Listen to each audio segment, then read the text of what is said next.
Hi friends, இன்றைக்கி எங்கே வந்திருக்கோம் அப்படின்னு பார்த்தீங்கன்னா கடையநல்லூர் தாங்க வந்திருக்கோம். சிவகாசியில் பார்த்தீங்கன்னா 8:30க்கெலாம் ட்ரெயின் இருக்குங்க. அங்கே ஏறினோன்னா இங்கே 10 o'clockலாம் வந்துடலாம். இங்கே பார்த்தீங்கன்னா ரயில்வே ஸ்டேஷன்லேருந்து ஷேர் ஆட்டோ நிறையா இருக்கும். அங்கே ஷேர் ஆட்டோவில் ஏறி இந்த கோயிலுக்கு வந்துடலாம்.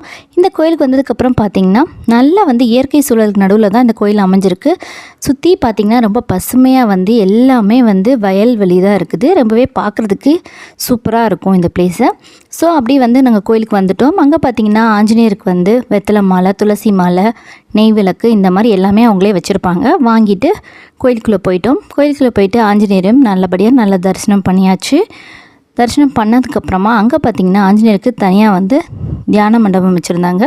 அங்கேயும் போய் கொஞ்சம் நேரம் மெடிடேஷன் பண்ணோம். அதுக்கப்புறம் இன்றைக்கி ஒரு 50 பேருக்கு அன்னதானம் இருக்கும் அப்படின்னு சொன்னாங்க. டெய்லி இருக்குமான்னு எனக்கு தெரியல. நாங்கள் போனப்போ இருந்தது. நாங்களும் சாப்பிட்டுட்டு மதிய ட்ரெயினுக்கு ரிட்டர்ன் வந்துட்டோம். 12:30க்கெலாம் ட்ரெயினு கடையநல்லூர்லேருந்து சிவகாசிக்கு வந்தாச்சு.